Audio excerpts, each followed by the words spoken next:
রবিবার রাজারহাটে তখন ইস্টবেঙ্গল বনাম চেন্নাই এফসির দ্বিতীয়ার্ধের খেলা সবে শুরু হয়েছে।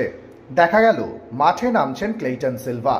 তারপরে কিছু বুঝে ওঠার আগেই কোচ অস্কার ব্রুজোর সাথে কয়েকটা কথা এবং ঘড়ি ধরে ঠিক 40 সেকেন্ড মাঠে থেকেই উঠে গেলেন ক্লেইটন।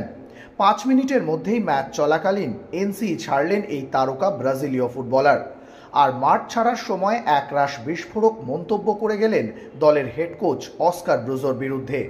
ওই প্রখর রোদের মধ্যেই গাড়িতে ওঠার আগে গজগজ করতে করতে ক্লেইটন বললেন, ইস্টবেঙ্গলে লেজেন্ডের কোনো রকম সম্মান দেওয়া হয় না। আমাকে মাত্র 40 সেকেন্ড খেলিয়ে কোচ উঠে যেতে বললেন।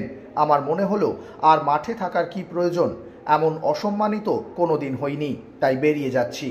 সূত্র মারফত জানা যাচ্ছে কোচের পছন্দের জায়গায় খেলতে রাজি না হওয়ায় দুজনের মধ্যে বাদানুবাদ হয়।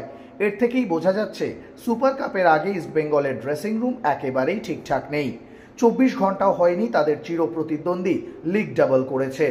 আর এরই মাঝে কোচের সাথে ক্লেইটন সিলভার এই মতানৈক্য সুপার কাপের আগে অবশ্যই চিন্তার ভাঁজ ফেলবে লাল হলুদ জনতার কপালে। অন্যদিকে এদিন অনুশীলন ম্যাচে চেন্নাই এফসিকে 1-0 গোলে হারালো লাল হলুদ ব্রিগেড। ম্যাচের প্রথমার্ধে দলের হয়ে একমাত্র গোলটি করেন আনোয়ার আলী। তবে এই ম্যাচে মেসি বৌলিরা বেশ কয়েকটি সহজ সুযোগ নষ্ট না করলে গোলের ব্যবধান বাড়তেই পারত অস্কার ব্রুজোর দলের জন্য। যদিও ম্যাচের দ্বিতীয়ার্ধে কিছুটা হলেও পাল্টা লড়াই দেয় চেন্নাই, তাদের একটি শট পোস্টেও লাগে।